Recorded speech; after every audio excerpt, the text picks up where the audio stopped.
আসসালামু আলাইকুম। শহীদ বুদ্ধিজীবী দিবসে মানচিত্র পরিবারের পক্ষ থেকে জাতির সূর্য সন্তানদের প্রতি অটল শ্রদ্ধা। দেশ যখন 12ই ফেব্রুয়ারি একটা জাতীয় নির্বাচন এবং একই সঙ্গে গণভোটের দিকে এগিয়ে যাচ্ছে, ঠিক সেই মুহূর্তে দেশের সামগ্রিক রাজনৈতিক প্রেক্ষাপট গভীর একটা অস্থিরতার মধ্যে রয়েছে। প্রিয় দর্শক, এই মন্তব্যটি আমার নয়, ভারতের প্রভাবশালী গণমাধ্যম দ্য স্টেটসম্যানের একটি সম্পাদকীয় মন্তব্য। ভারতের অনেক গণমাধ্যম নিয়ে আমাদের মধ্যে প্রশ্ন রয়েছে, বাংলাদেশের বর্তমান সার্বিক পরিস্থিতি নিয়ে অনেক গুজব রটছে, এগুলোর কিছুটা হলেও সত্য। কিন্তু স্টেটসম্যানের মতন পত্রিকায় যখন বাংলাদেশকে নিয়ে সম্পাদকীয় লেখা হয়, এর গুরুত্ব যেমন হালকাভাবে নেওয়ার সুযোগ নেই, ঠিক একইভাবে ভারতের সব গণমাধ্যমের যে চরিত্র নিশ্চয়ই তা এক নয়। স্টেটসম্যানের এই সম্পাদকীয়তে বলা হচ্ছে, কেন্দ্রীয়ভাবে বর্তমানে বাংলাদেশ এক ধরনের অস্বাভাবিকতার মুখোমুখি। ঐতিহ্যবাহী রাজনৈতিক দলগুলো কর্তৃত্ব ও দিক নির্দেশনা প্রতিষ্ঠায় হিমশিম খাচ্ছে, আর ক্রমবর্ধমান মেরুকরণ পরিস্থিতিকে আরও জটিল করে তুলছে।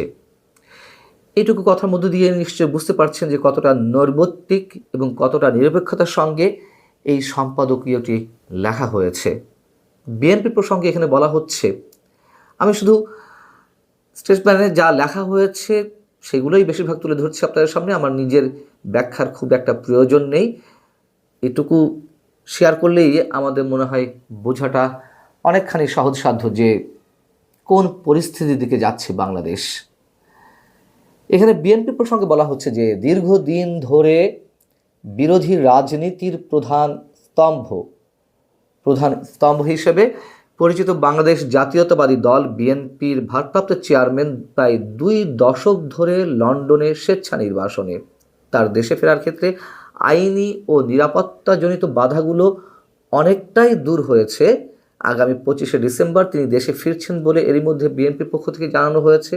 কিন্তু তার এই ফেরাটা আসলে কতটা সহজ, তেমন একটা প্রশ্ন মোটামুটি ইঙ্গিত করা হয়েছে। এবং সেই জায়গা থেকে জামাতে ইসলামী প্রসঙ্গে বলা হচ্ছে, দেশের চলমান পরিস্থিতি ইসলামপন্থী দলগুলোর জন্য একটি উর্বর ক্ষেত্র তৈরি করেছে, বিশেষ করে জামাতে ইসলামের জন্য। এটা তো আমরা সবাই জানি। রাজনৈতিক দলগুলোর মধ্যে স্থবিরতাকে কাজে লাগিয়ে নিজেদের দৃঢ় ও প্রভাবশালী রাজনৈতিক শক্তি হিসেবে উপস্থাপন করার চেষ্টা করছে তারা। এর মাধ্যমে তারা এমন এক বয়ান তৈরি করছে যা দেশের বহুত্ববাদী ও গণতান্ত্রিক চেতনার জন্য চ্যালেঞ্জ হয়ে দাঁড়িয়েছে। 1971 সালের মুক্তিযুদ্ধ সহ প্রতিষ্ঠিত ঐতিহাসিক বিষয়গুলোকে প্রশ্নবিদ্ধ করে তারা মধ্যপন্থী রাজনীতির প্রতি জন আস্থা দুর্বল করার চেষ্টা করছে। এতে কেবল রাজনৈতিক নয়, বরং দেশের নৈতিক ও আদর্শিক ভিত্তিকেও আঘাত করা হচ্ছে। জামাতের বর্তমান যে রাজনৈতিক বয়ান সেটি সম্বন্ধে আমরা জানি। একদিকে জামাত বোঝানোর চেষ্টা করছে যে তারা মোটামুটি ধর্ম নিরপেক্ষতার পথে আছে, দেশের অন্যান্য যে ধর্মীয় সম্প্রদায় তাদের স্বাধীনতা তারা বিশ্বাসী, এই জন্য হিন্দু ব্যক্তিকে তারা নির্বাচনে প্রার্থী করে, খুলনার একটি আসন থেকে করা হয়েছে। এবং মুক্তিযুদ্ধকে ধারণ করে, যেমন বিএনপির সাবেক সংসদ সদস্য মেজর আখতারুজ্জামান মুক্তিযোদ্ধা, তাকে দলে ভেড়ালো। বোঝানোর চেষ্টা করা হচ্ছে যে তারা মুক্তিযুদ্ধের আদর্শের প্রতি প্রবলভাবে আস্থাশীল। আবার উল্টো দিকে তো আমরা নানান ধরনের বক্তব্য শুনছি, তাই না? কীভাবে নোংরা বক্তব্য দেওয়া হচ্ছে 71কে কেন্দ্র করে, মুক্তিযুদ্ধ 71 প্রজন্মকে কীভাবে প্রশ্নবিদ্ধ করা হচ্ছে। প্রশ্নবিদ্ধ করার চেষ্টা করলেই তো প্রশ্নবিদ্ধ হবে না, কিন্তু তারা সেই কাজটি করছে। এবং সেই জায়গা থেকে জামাত যে একটা জটিল পরিস্থিতিকে নিয়ে যাচ্ছে সেই বিষয়টি ইঙ্গিত করা হয়েছে এখানে। এবং আওয়ামী লীগ সম্পর্কে যা বলা হয়েছে তা হচ্ছে যে এই যে একটা টালমাটাল অবস্থা, সেই একই সময়ে কয়েক দশক ধরে বাংলাদেশের রাজনীতিতে আধিপত্য বিস্তার করা আওয়ামী লীগও তার বিশ্বাসযোগ্যতার সংকটে পড়েছে।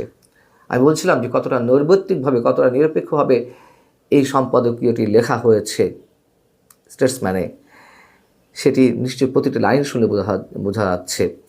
বলা হচ্ছে যে দলটির শীর্ষ নেতৃত্ব নির্বাসনী এবং জনগণের ক্ষোভ ও অসন্তোষের সঙ্গে যথাযথভাবে মোকাবেলা করতে না পারায় বর্তমান রাজনৈতিক প্রতিযোগিতায় দলটি প্রায় প্রান্তিক হয়ে পড়েছে। উল্লেখ্য, বাংলাদেশ এর মধ্যে এই দলটির কার্যক্রমে নিষেধাজ্ঞা দেওয়া হয়েছে বাংলাদেশে, এবং আওয়ামী লীগ ঘুরে দাঁড়ানোর চেষ্টা করছে। কতটা ঘুরে দাঁড়ানোর চেষ্টা করা হচ্ছে, তার যে নেতাকর্মীরা কারাগারে রয়েছেন তাদের কতটুকু খোঁজ খবর নেওয়া হচ্ছে, আওয়ামী লীগ কতটা সুকৌশলে সামনের দিকে এগোচ্ছে সেটি নিয়েও অনেক ধরনের প্রশ্ন রয়েছে। সেটি এখানে বোঝানোর চেষ্টা করা হয়েছে এবং বলা হচ্ছে যে এই শূন্যতা কেবল দলীয় দ্বন্দ্বের বিষয় নয়, এটি বাংলাদেশের রাজনীতির কেন্দ্র দখলের লড়াই, যে কেন্দ্র ঐতিহাসিকভাবে উদার গণতান্ত্রিক ও প্রগতিশীল কণ্ঠস্বরের প্রতিনিধিত্ব করেছে। এই অনিশ্চয়তাকে আরও ঘনীভূত করছে নতুন রাজনৈতিক দলের উত্থান, যারা মধ্যপন্থী উদার রাজনৈতিক জায়গা দখলের চেষ্টা করছে। একের পর এক সংগঠনের আত্মপ্রকাশ আমরা দেখতে পাচ্ছি এবং তারা সেই বক্তব্যগুলোই হাজির করার চেষ্টা করা হচ্ছে। জানে বাংলাদেশের মানুষের চরিত্রের মূল জায়গাটি কোথায়, তারা কতটা মুক্তিযুদ্ধের চেতনার প্রতি আস্থাশীল, এবং সেটি শেষমেশ এসে লুফে নিয়ে রাজনীতি করার চেষ্টা করছে, কিন্তু তাদের আবার মূল যে চরিত্র সেটিও মানুষের সামনে ফুটে উঠছে। এই বিষয়গুলো এখানে বলার চেষ্টা করা হয়েছে। এখানে বলা হচ্ছে যে এই নতুন দলগুলো বিএনপির সম্ভাব্য সমর্থনে ভাগ বসাতে চাইছে, আর ভাসমান ভোটাররা গভীর উদ্বেগ নিয়ে পরিস্থিতি পর্যবেক্ষণ করছে। তারা নেতৃত্বের দৃশ্যমান উপস্থিতি, রাজনৈতিক বিশ্বাসঘাতকতা ও আদর্শিক স্পষ্টতার মতো বিষয়গুলো বিবেচনা করছে একটি অত্যন্ত মেরুকৃত পরিবেশে। যেহেতু বাংলাদেশের রাজনীতিতে মেরুকরণ চলছে,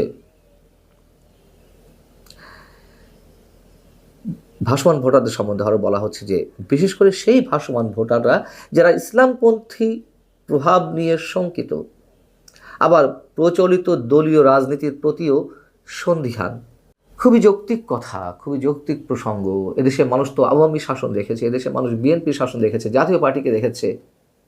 তারা প্রচলিত ধারা নিয়ে তো অবশ্যই অনেক ধরনের প্রশ্নের মধ্যে আছে।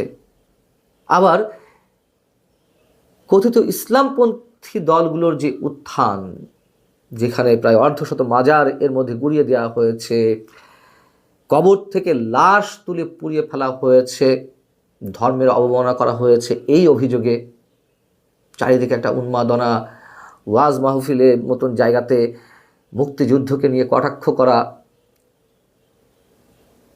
দেশের হাজার বছরের যে প্রবাহমান সংস্কৃতি তার উপরে আঘাত করা, এগুলো তো মানুষ দেখছে। সেই জায়গা থেকে তো অবশ্যই মানুষ আতঙ্কিত, শঙ্কিত। সেই বিষয়গুলোই খুব সংক্ষেপে স্টেটসম্যান তুলে এনেছে এবং বলা হচ্ছে যে এর প্রভাব কেবল বাংলাদেশের ভিতরেই সীমাবদ্ধ নয়। রাজনৈতিক কেন্দ্র যদি ইসলামপন্থী আধিপত্যের দিকে সরে যায়, তবে আমি এখানে একটু সবসময় দ্বিমত পোষণ করি যে সরাসরি ইসলামপন্থী রাজনৈতিক দল বলা হয়, আমি এটির সঙ্গে একমত নই। বলি কথিত ইসলামপন্থী দল। যাই হোক, রাজনৈতিক কেন্দ্র যদি ইসলামপন্থী আধিপত্যের দিকে সরে যায়, তবে তা আঞ্চলিক স্থিতিশীলতা, সীমান্ত পারের সহযোগিতা এবং সংখ্যালঘু সম্প্রদায়ের রাজনৈতিক ও সামাজিক পরিবেশের উপর সুদূর প্রসারী প্রভাব ফেলতে পারে। আর অন্যদিকে বিএনপি যদি নিজেদের অবস্থান সফলভাবে পুনর্গঠন করতে পারে এবং একটি বিশ্বাসযোগ্য নির্বাচন অনুষ্ঠিত হয়, তবে তা বহুত্ববাদকে শক্তিশালী করবে এবং গণতান্ত্রিক মানদণ্ডকে আরও সংহত করতে পারে। আমরা তো বিএনপি সম্পর্কে জানি যে তারা নিজেদের যে আদর্শটি সেটি শক্তভাবে ধরে রাখতে পারছে না। জাতীয়তাবাদী আদর্শ বা মুক্তিযুদ্ধ ভিত্তিক তাদের যে চেতনা, কখনো এপাশে কখনো ওপাশে, কখনো জামাতের সঙ্গে কখনো জামাতের বাইরে, ইসলামপন্থী দলগুলোকে কখনো কাছে টানে, মানে কথিত ইসলামপন্থী দলগুলোকে কখনো দূরে ঠেলে। আসলে বিএনপির চরিত্র নিজেরাই স্থির করতে পারছে না, এটি চরম সত্য কথা। কিন্তু যদি সত্যিই পারত, তবে অবশ্যই বাংলাদেশের রাজনীতি নতুন একটা চেহারা পেতে পারত। শেষে বলা হচ্ছে যে আগামী কয়েক মাস কেবল কে দেশ শাসন করবে বা মানুষ যে তা নির্ধারণ করবে, এগুলো বিষয়ের মধ্যে সীমাবদ্ধ নেই, বরং আগামী বহু বছরের জন্য বহু বছরের জন্য বাংলাদেশের গণতান্ত্রিক গতিপথ ও সামাজিক সংহতির ভিত্তিও গড়ে দেবে। খুবই সংক্ষেপে স্টেটসম্যানের যে সম্পাদকীয় আমাদের সামনে উঠে এলো তা নিশ্চয়ই অনেক বেশি, অনেক গভীর পর্যালোচনার দাবি রাখে। ভালো থাকুন সবাই। আল্লাহ হাফেজ।